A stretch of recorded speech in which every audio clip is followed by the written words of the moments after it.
dia a todos, já quase boa tarde, o pessoal está almoçando.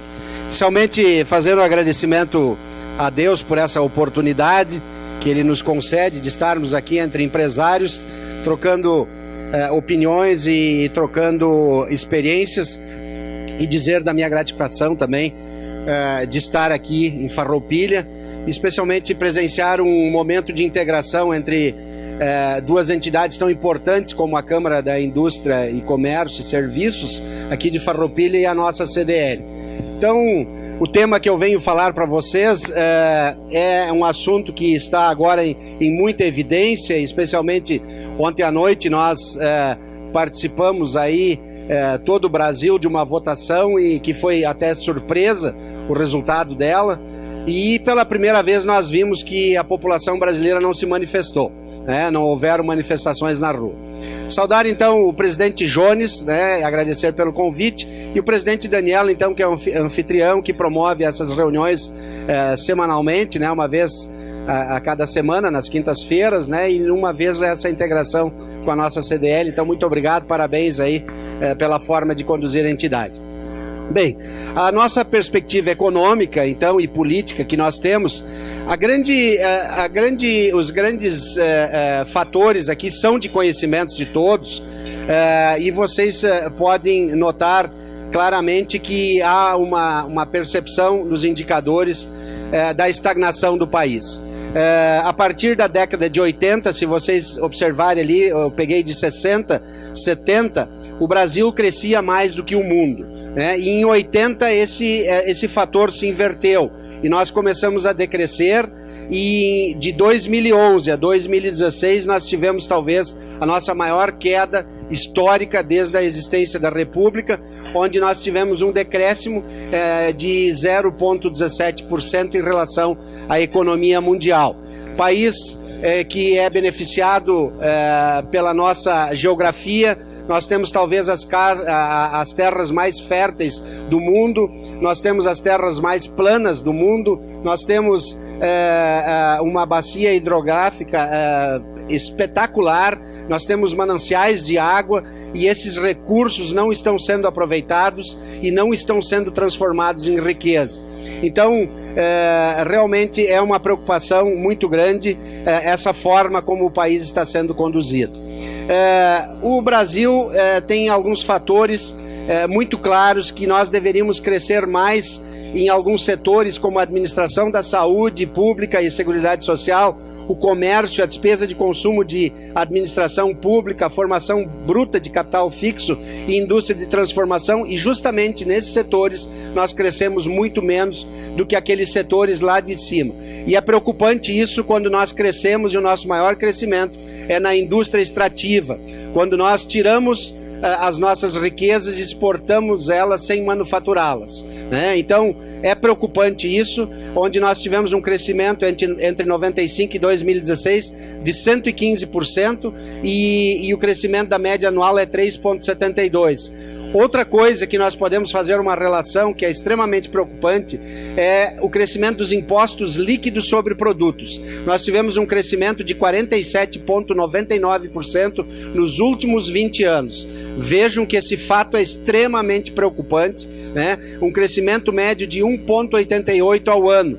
E aí nós vamos fazer uma análise da despesa do consumo da administração pública, ou seja, eles arrecadam mais, mas a administração pública consumiu menos, ou seja, os setores produtivos não são beneficiados com os aumentos de impostos. É extremamente preocupante.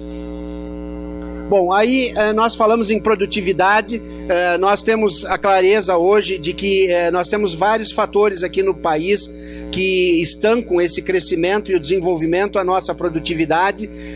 Um deles é essa questão de recessão que já perdura 3 anos, e outra questão é a área da tecnologia, que avança de uma forma muito célere, ou seja, nós temos competidores hoje que têm outros produtos que estão sendo oferecidos e produtos que estão caindo em desuso. Então nós não temos mais uma convicção, uma certeza de que daqui a 10 anos o que nós estamos fazendo ainda existirá essa fonte de renda. Se vocês lembram, semana passada ou na anterior, o presidente da Volvo disse que a partir de 2020 a Volvo não fabrica mais um único veículo de combustão. Isso é preocupante. Os nossos associados que têm postos de gasolina, as oficinas, enfim, toda essa cadeia que está envolvida com isso, haverá uma transformação muito significativa. A crise no governo, nós sabemos onde está, os impostos elevados, os juros estratosféricos que o Banco Central achou que levantando juros estagnaria a inflação e fez uma paralisia na economia nacional. Os juros nós vamos falar depois ali, quando falarmos em empresa, os efeitos desses juros em cima da economia. Governos gastadores sem controle e a falta de gestão que hoje está centrada toda ela na corrupção. Lá nas nossas empresas, esse ambiente conjuntural é que afeta diretamente as nossas operações, né? Os juros, os impostos, e aí quando os juros são altos, os impostos são altos, a inadimplência vem ao natural. Os juros altos inibem negócios, encarecem produtos, dificultam a liberação do crédito, exigem mais garantias. Um exemplo disso, no ano passado, nós tivemos 80 mil rejeições de propostas de compra de veículos só no Rio Grande do Sul. Isto é preocupante porque o juro muito alto, ele exige garantia e o tomador desse empréstimo ou desse crediário, ele não tem a garantia para oferecer e o negócio não sai, né? E aí nós temos a inexistência da ferramenta do planejamento estratégico nas empresas. A grande maioria das empresas ainda não sabe o que é, especialmente quando se trata de médias, pequenas e microempresas. Acham que isso é uma coisa para grandes empresas, onde nós não temos controles, onde nós não temos indicadores e onde nós não conhecemos a forma de comportamento e o posicionamento do mercado. Os novos padrões de competitividade, todos sabem que nós não temos hoje mais o nosso concorrente ali do outro lado da rua, que o nosso concorrente não é aquele fabricante que está no nosso município ou no município vizinho. O mundo concorre hoje através da web, a gente compra qualquer coisa de qualquer lugar, a qualquer hora, entregue dentro da nossa casa, né? E depois nós temos a questão que nós falamos lá em cima, a inexistência do planejamento estratégico, que resulta numa gestão deficitária nas empresas. E, consequentemente, essa gestão deficitária, ela afeta diretamente a rentabilidade da empresa e ocasiona o desemprego, e essa crise ela se torna cíclica. Lá no início, quando nós apresentamos o primeiro slide, falava de uma crise endêmica no país.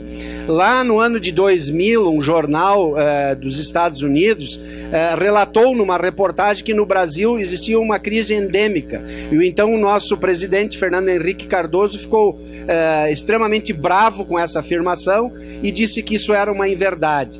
Mas uma crise endêmica, uma situação endêmica, é como se a gente tivesse uma doença autoimune. A bactéria ataca e os anticorpos, ao invés de auxiliar no ataque a essa bactéria, ele se soma à bactéria e vai potencializando ela. E isso está acontecendo no nosso cenário político, em todas essas situações que todos sabem e estão já cansados de ver. Então, essa grande dificuldade do desenvolvimento empresarial, ela gira no ambiente conjuntural, que ele é adverso e ineficiente na nossa gestão pública.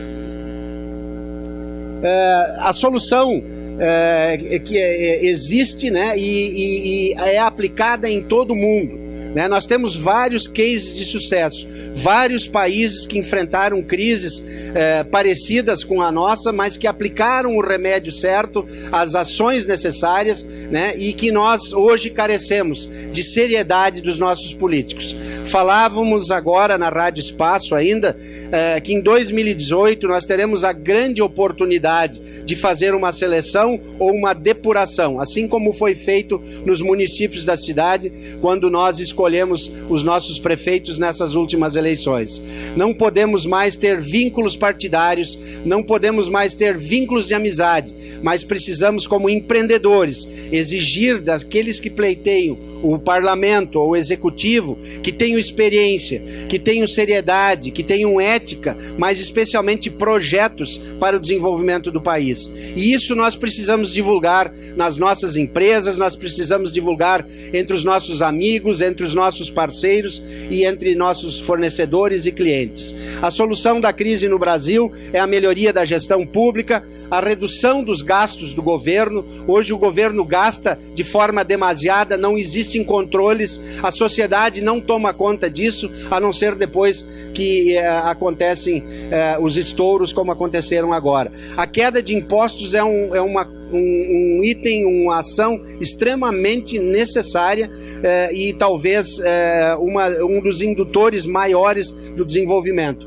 A queda dos juros vem acontecendo, infelizmente os bancos, as instituições financeiras ainda não perceberam isso. O Sicredi, eu sei que está apoiando aqui, já percebeu isso, está reduzindo os juros, mas nós precisamos com que toda a economia ainda perceba. Nós vamos ver no próximo slide de que os juros ainda estão muito altos. E dentro do resultado de prosperidade dentro da empresa, nós precisamos conhecer a nossa empresa, nós precisamos conhecer o mercado em que nós atuamos, nós precisamos estar atualizados e precisamos acompanhar os indicadores dentro da nossa cidade, dentro da nossa região, dentro do nosso estado, dentro do país e do mundo, porque se nós não conhecemos esses indicadores, nós não temos métricas de como adotar ou redirecionar as nossas diretrizes frente à nossa gestão. Então, nós precisamos participar de almoços como esses, precisamos participar de seminários, de feiras e de convenções, como o presidente Jones fez o convite que nós teremos agora, dia 27 de outubro, lá em Gramado. Uma convenção muito importante. Nós teremos lá o presidente de uma das maiores empresas calçadistas do país, que é o Grupo Beira-Rio, que é o Roberto Argenta, que hoje produz mais de 500 mil pares de sapato por dia e oferece para os seus clientes mais de 500 dias de prazo de pagamento. E como ele tem um mix muito grande, o lojista pode se abastecer só com o produto dele, com um prazo longo de compra do pagamento, ele consegue financiar o seu cliente sem ter que botar recursos ou correr riscos com o seu capital de giro. Nós teremos lá também o Jorge Bischoff, que é talvez hoje um dos estilistas de maior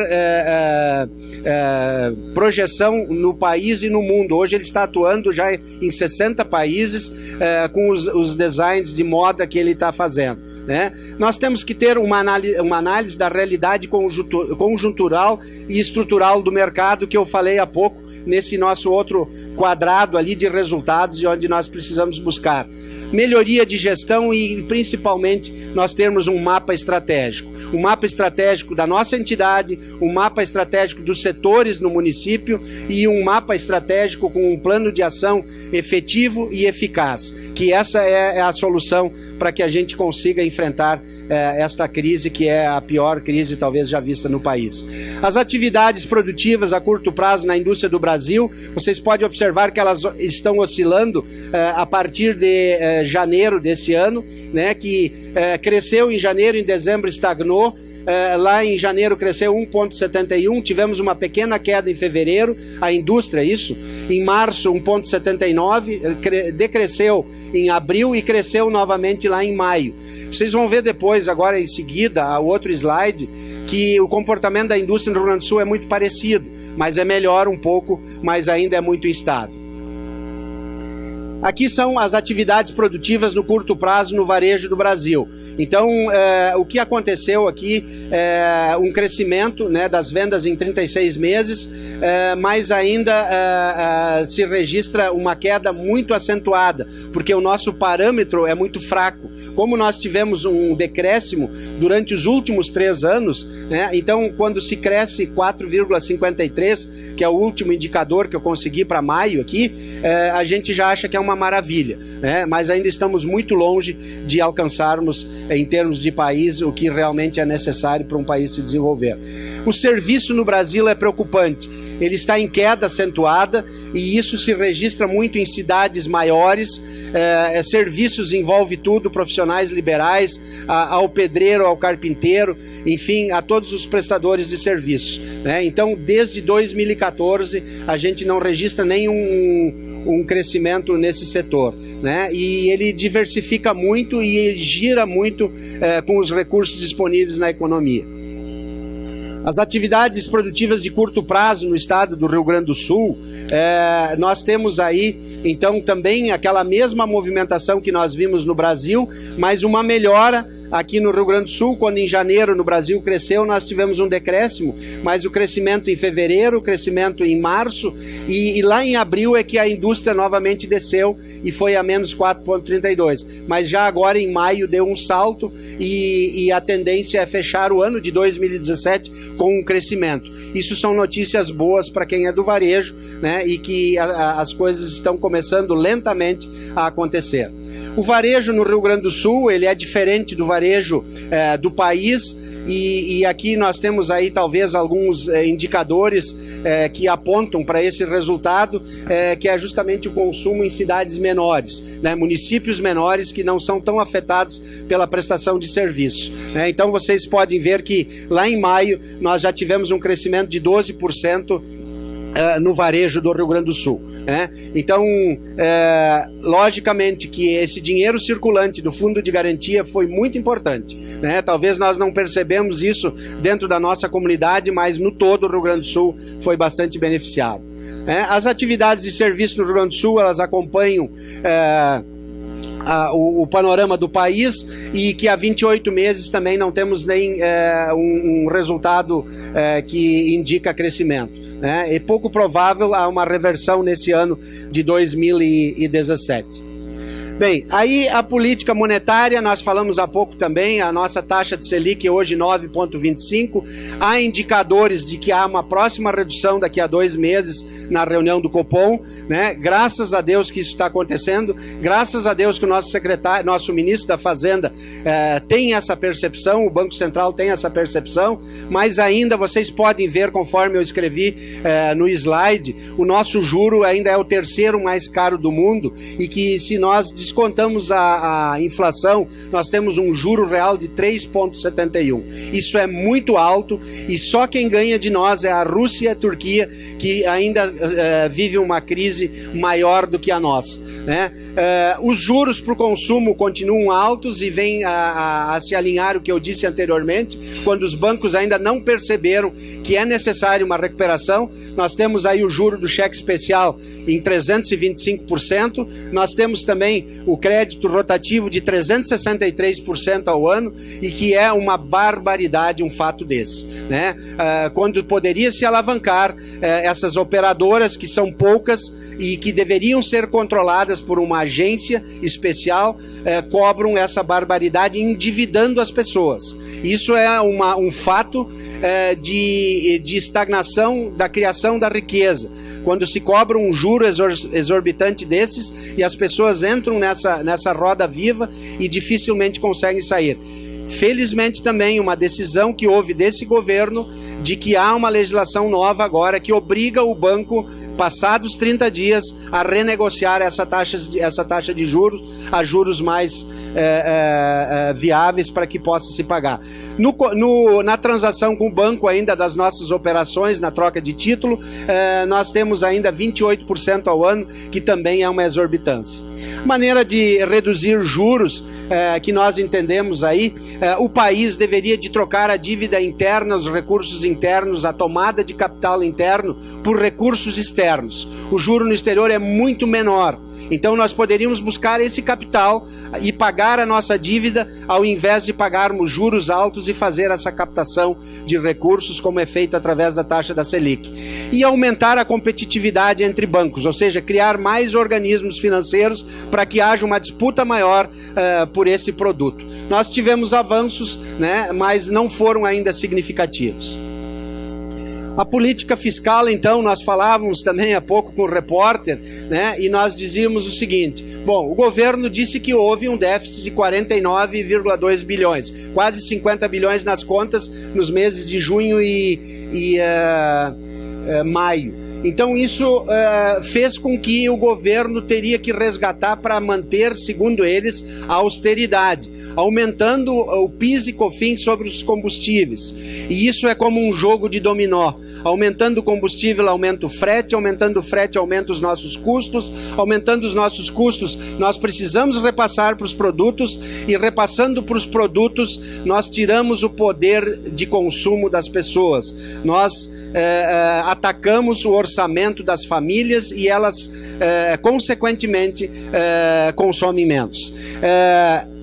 Agora, o que aconteceu para esse déficit e que não foi noticiado para ninguém é que o governo antecipou os precatórios que deveriam ser pagos em dezembro. Ele fez uma antecipação de 20 bilhões de reais, ou seja, pagou uma conta antes do vencimento.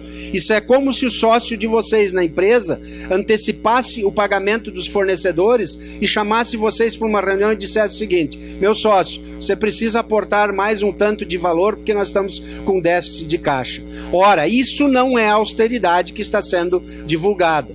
Pagar conta antecipada na crise que nós vivemos, eu acho que nenhum gestor de sã consciência faria isso. Qual o propósito disso? Eleitoral, político apenas. Então, os discursos não estão alinhados, né? Nós não temos esse déficit porque nós pagamos uma conta maior, então não justificaria o aumento dos impostos. Discurso sem coerência. Nós precisamos de reforma fiscal. Se fala, e também o repórter da Rádio Espaço me perguntou abaixo: presidente, o senhor é a favor da reforma tributária? Eu disse: não sou a favor da reforma tributária. Quando se faz reforma tributária, se aumenta impostos, e reforma fiscal é aquilo ali que nós falamos, é a alteração dos gastos do setor público, é rever as alíquotas de impostos que estão sendo aplicadas injustamente. E aqui no Estado, quando na gestão do governo da Ieda Crucio se criou a substituição tributária, as margens de valor agregado eram totalmente distorcidas, fora da realidade. Comparavam, por exemplo, uma loja de colchões especializada e que vendia colchões de 12 mil reais com uma loja de bairro ou muitas vezes com um brick, e faziam um preço médio e aplicaram na largada 80% de margem de valor agregado.